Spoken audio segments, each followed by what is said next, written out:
Actress रिया चक्रवर्ती की पड़ोसन डिंपल थवानी से 11 अक्टूबर को सीबीआई की टीम ने पूछताछ की सुशांत सिंह राजपूत केस के मामले में। दरअसल डिंपल ने पहले दावा किया था कि उन्होंने 13 जून को रिया और सुशांत को साथ में देखा था। इसी दावे को लेकर पूछताछ हुई। इंडिया टुडे के मुनीश पांडे की रिपोर्ट के मुताबिक पूछताछ के दौरान डिंपल अपनी बात से पलट गई। जब सीबीआई ने उनके दावों के बारे में डिटेल में पूछा तो डिंपल ने कहा कि उन्होंने रिया और सुशांत को साथ में नहीं देखा था, बल्कि उन्होंने इस तरह की बात किसी और को कहते सुनी थी।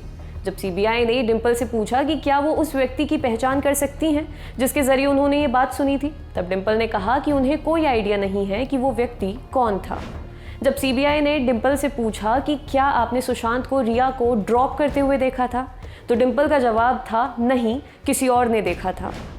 इन सब के बाद फिर सीबीआई ने पूछा कि वो कोई और कौन है, वो कोई और सामने क्यों नहीं आ रहा। इस पर डिंपल का जवाब था क्योंकि वह व्यक्ति सहज नहीं है सामने आने में। सीबीआई ने फिर पूछा कि उस व्यक्ति ने उन दोनों को कब देखा था, जिस पर डिंपल का जवाब था मुझे नहीं पता। इसके बाद सीबीआई का सवाल था कि उस व्यक्ति ने उन दोनों को कहाँ देखा था। इस पर भी डिंपल का वही जवाब था कि मुझे नहीं पता। रिपोर्ट्स के मुताबिक इस पूछताछ के बाद सीबीआई ने डिंपल को चेतावनी दी कि वो कोई भी ऐसी बात ना बोले जो सच ना हो या फिर जिसे वो प्रमाणित ना कर सके। टीओआई की रिपोर्ट के मुताबिक रिया के वकील सतीश मानशिंदे ने सीबीआई से अपील की है कि उन लोगों के खिलाफ कानूनी कार्रवाई की जाए जिन्होंने जांच को भटकाने की कोशिश की। एनडीटीवी और टीओआई के मुताबिक मानशिंदे का कहना है कि मीडिया में 2 मिनट की ग्लोरी के चक्कर में जिस किसी ने भी रिया की जिंदगी बर्बाद करने की कोशिश की, हम उन लोगों की एक लिस्ट सीबीआई को सौंपेंगे।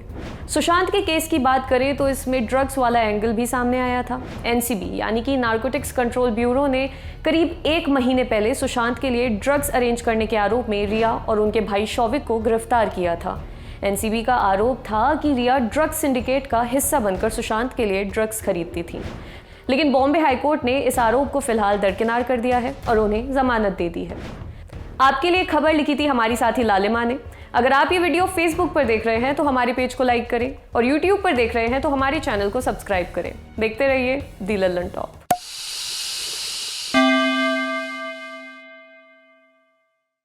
कसर रह गई हमारी कोशिशों में, कसक रह गई कि देश जितना बेहतर, जितना महान हो सकता था, हो नहीं पाया।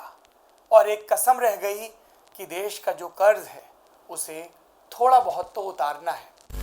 भावुकता का लबादा ओढ़कर बोलता तो यूं बोलता, लेकिन बात सीधी है तो सच्चे ढंग से आप तक कही जानी है। लल्लन टॉप लेकर आया है एक नया प्लेटफॉर्म, तेरा तुझको अर्पण।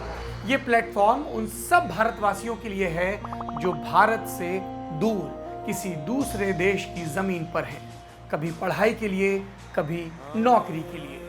ये उन सब भारतवंशियों के लिए भी है जिनकी पहचान का हिस्सा ये महान देश है, लेकिन कुछ कसर और कसक है।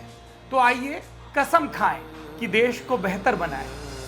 हमें आपसे चाहिए आपके हिस्से का ज्ञान जो आप लल्लन टॉप के जरिए अपने देशवासियों के साथ साझा करें।